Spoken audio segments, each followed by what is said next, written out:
तो हम अरविंद जी अपनी स्ट्रेटजी पे काम कर रहे हैं, चिंता नहीं कीजिए, बहुत जल्दी आएंगे। बहुत लोग परेशान होंगे क्योंकि हमने बाबा साहब के जो अपमान किया गया, हमने उसके खिलाफ आवाज़ उठाई।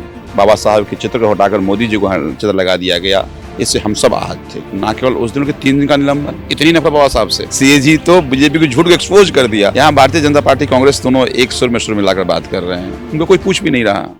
इस वक्त संजीव झा है हमारे साथ बातचीत करने के लिए, सीधी बातचीत। और सर, सबसे पहला सवाल ये है कि खबरें ऐसी घूम रही है कि अरविंद केजरीवाल काफी समय से लाइमलाइट से दूर हैं और अब वो राज्यसभा जा रहे हैं पंजाब के रास्ते, इस पर क्या कहेंगे?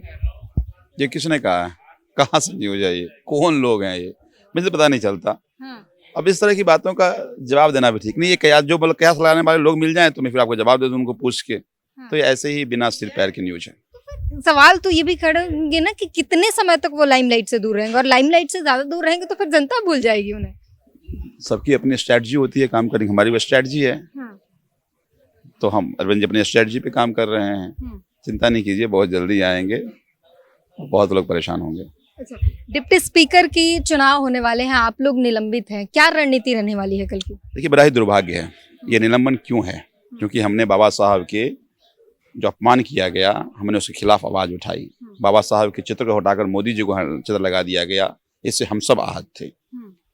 हमने आवाज उठाई। ना केवल उस दिन के 3 दिन का निलंबन, इतनी नफरत बाबा साहब से देश देख रहा है।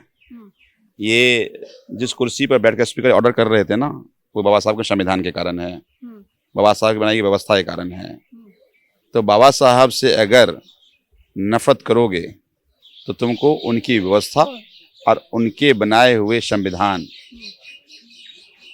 जिसके तहत आप चुन के आए हो, जनता बदला लेगी। आप लोग के लिए तो यही बातें कही जा रही है कि आप लोगों ने बाबा साहब के नाम का ढाल बनाया है क्योंकि आप लोग को सीएजी रिपोर्ट से बचना है। सीएजी के बचाव में बाबा साहब को ढाल बना लिया। आप बताइए सीएजी में क्या है? सीएजी तो बीजेपी को झूठ को एक्सपोज कर दिया। सीएजी ने तो कहा कि भाई पुरानी पॉलिसी खराब थी, पुरानी पॉलिसी में करप्शन था, पुराने पॉलिसी में इलीगल स्मगलिंग हो रही थी, इलीगल शराब बिक रहे थे, नई पॉलिसी ट्रांसपेरेंट थी, रेवेन्यू टारगेट 4,000 के 9,000 कर दिया गया था। तो ये तो सारी बातें सीएजी जो कह रही है वो बीजेपी को झूठ एक्सपोज कर रही है। हमें ढाल बनाने की क्या जरूरत थी? लेकिन वो कैसे? फिर उसकी जांच हो। हमने टारगेट रखा था 9,000 का, 4,000 से बढ़कर रेवेन्यू हो गई 68-69 हो गई। तो अगर ये 2,000 करोड़ का नुकसान हुआ, क्यों हुआ? चूंकि एलजी ने इंटरफेरेंस किया, ईडी ने इंटरफेरेंस किया, सीबीआई ने इंटरफेरेंस किया। जांच करो, दूसरी कार्रवाई करो। हम भी कह रहे हैं ये 2,000 करोड़ का नुकसान क्यों हुआ, इसकी जांच हो और जांच पे कार्रवाई हो। एक आखिरी सवाल, सीएजी की रिपोर्ट पर कांग्रेस ज्यादा एक्साइटेड दिख रही है और साफ मांग कर रही है कि इसका व्यापक रूप से जांच होना चाहिए, बख्शा नहीं जाएगा आम आदमी पार्टी को। कुछ नहीं है कहने को। यहाँ भारतीय जनता पार्टी कांग्रेस दोनों एक सुर मिलाकर बात कर रहे हैं, उनको कोई पूछ भी नहीं रहा। अब जिसकी 0 सीट के बारे में क्या ही बातें करेंगे, अपने रिलेवेंस में आने के लिए कुछ बात कर रहे हैं, करने दीजिए। तो लगातार सीएजी की रिपोर्ट पर हंगामा मचा हुआ है संसद में, जो है सदन में विधानसभा सत्र जो है पहले ही सत्र में हंगामा शुरू हो गया और उसके बाद जो है विपक्ष को निलंबित भी कर दिया गया है 3 दिनों के लिए।